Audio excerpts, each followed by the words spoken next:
एक बार महर्षि गालव जब प्रातः सूर्यार्घ्य प्रदान कर रहे थे, उनकी अंजलि में आकाश मार्ग में जाते हुए चित्रसेन गंधर्व की थूकी हुई पीक गिर गई।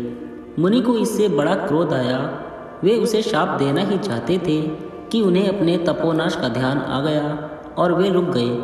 उन्होंने जाकर भगवान श्री कृष्ण से फरियाद की। श्याम सुंदर तो ब्रह्मदेव ठहरे ही झट प्रतिज्ञा कर ली 24 घंटे के भीतर चित्रसेन का वध कर देने की। ऋषि को पूर्ण संतुष्ट करने के लिए उन्होंने माता देवकी तथा महर्षि के चरणों की शपथ ले ली। गालव जी अभी लौटे ही थे कि देवर्षि नारद वीणा झकारते हुए पहुंच गए। भगवान ने उनका स्वागत आतिथ्य किया। शांत होने पर नारद जी ने कहा, प्रभो, आप तो परमानंद कंद कहे जाते हैं। आपके दर्शन से तो लोग विषाद मुक्त हो जाते हैं, पर पता नहीं क्यों आज आपके मुख कमल पर विषाद की रेखा दिख रही है। इस पर श्याम सुंदर ने गालव जी के सारे प्रसंग को सुनाकर अपनी प्रतिज्ञा सुनाई।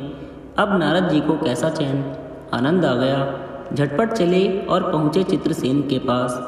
चित्रसेन भी उनके चरणों में गिरकर अपनी कुंडली आदि लाकर ग्रह दशा पूछने लगे। नारद जी ने कहा, अरे तुम अब यह सब क्या पूछ रहे हो? तुम्हारा अंतकाल निकट आ चुका है। अपना कल्याण चाहते हो तो बस कुछ दान पुण्य कर लो।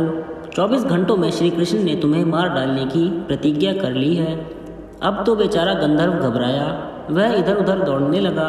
वह ब्रह्मधाम, शिवपुरी, इंद्र, यम, वरुण सभी के लोकों में दौड़ता फिरा, पर किसी ने उसे अपने यहाँ ठहरने तक नहीं दिया। श्री कृष्ण से शत्रुता कौन उधार ले? अब बेचारा गंधर्वराज अपनी रोती पीटती स्त्रियों के साथ नारद जी की ही शरण में आया। नारद जी दयालु तो ठहरे ही, बोले, अच्छा यमुना तट पर चलो। वहाँ जाकर एक स्थान को दिखाकर कहा, आज आधी रात को यहाँ एक स्त्री आएगी। उस समय तुम ऊंचे स्वर में विलाप करते रहना। वह स्त्री तुम्हें बचा लेगी, पर ध्यान रखना, जब तक वह तुम्हारे कष्ट दूर करने की प्रतिज्ञा न कर ले, तब तक तुम अपने कष्ट का कारण भूलकर भी न बताना। नारद जी भी विचित्र ठहरे। एक ओर तो चित्रसेन को यह समझाया, दूसरी ओर पहुंच गए अर्जुन के महल में सुभद्रा के पास। उससे बोले, सुभद्रे, आज का पर्व बड़ा ही महत्वपूर्ण है। आज आधी रात को यमुना स्नान करने तथा दीन की रक्षा करने से अक्षय पुत्र की प्राप्ति होगी। आधी रात को सुभद्रा अपनी 1-2 सहेलियों के साथ यमुना स्नान को पहुंची। वहां उन्हें रोने की आवाज़ सुनाई पड़ी। नारद जी ने दीनोद्धार का महत्व बतला ही रखा था।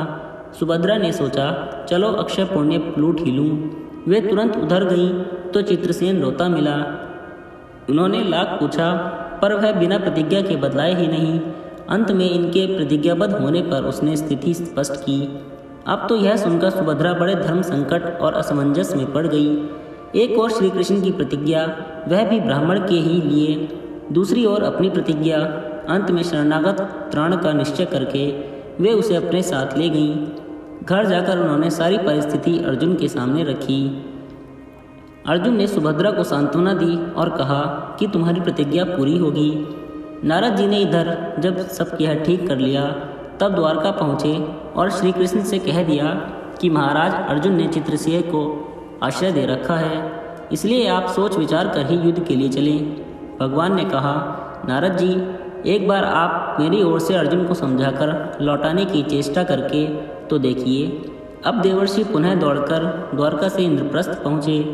अर्जुन ने सब सुनकर साफ कह दिया, यद्यपि मैं सब प्रकार से श्री कृष्ण के ही शरण हूँ और मेरे पास केवल उन्हीं का बल है, तथापि अब तो उनके दिए हुए उपदेश, शास्त्र, धर्म से कभी विमुख न होने की बात पर ही दृढ़ हूँ। मैं उनके बल पर ही अपनी प्रतिज्ञा की रक्षा करूँगा।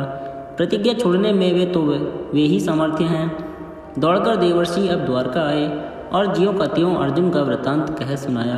अब क्या हो, युद्ध की तैयारी हुई। सभी यादव और पांडव रणक्षेत्र में पूरी सेना के साथ उपस्थित हुए। तुमुल युद्ध छिड़ गया। बड़ी घमासान लड़ाई हुई, पर कोई जीत नहीं सका। अंत में श्री कृष्ण ने सुदर्शन चक्र छोड़ा, अर्जुन ने पाशुपतास्त्र छोड़ दिया। प्रलय के लक्षण देख अर्जुन ने भगवान शंकर को स्मरण किया। उन्होंने दोनों शस्त्रों को मनाया। फिर वे भक्तवत्सल भगवान श्री कृष्ण के पास पहुँचे और कहने लगे, प्रभु, राम सदा सेवक रुचि राखी, वेद पुराण लोक सब राखी। भक्तों की बात के आगे अपनी प्रतिज्ञा को भूल जाना तो आपका सहज स्वभाव है। इसकी तो असंख्य आवृत्तियाँ हुई होंगी। अब तो इस लीला को यहीं समाप्त कीजिए। बाण समाप्त हो गए। प्रभु युद्ध से विरत हो गए। अर्जुन को गले लगाकर उन्होंने युद्ध श्रम से मुक्त किया। चित्रसेन को अभय किया। सब लोग धन्य धन्य कह उठे, पर गाला को यह बात अच्छी नहीं लगी। उन्होंने कहा, यह तो अच्छा मजाक रहा। स्वच्छ हृदय के ऋषि बोल उठे, लो मैं अपनी शक्ति प्रकट करता हूँ। मैं कृष्ण, अर्जुन, सुभद्रा समेत चित्रसेन को जला डालता हूँ। पर बेचारे साधु ने ज्यों ही जल हाथ में लिया। सुभद्रा बोल उठी, यदि मैं कृष्ण की भक्त हूँ और अर्जुन के प्रति मेरा प्रतिव्रत्य पूर्ण हो तो यह जल ऋषि के हाथ से पृथ्वी पर न गिरे। ऐसा ही हुआ। गालव बड़े लज्जित हुए। उन्होंने प्रभु को नमस्कार किया और वे अपने स्थान पर लौट गए। तदनंतर सभी अपने अपने स्थान को पधारे।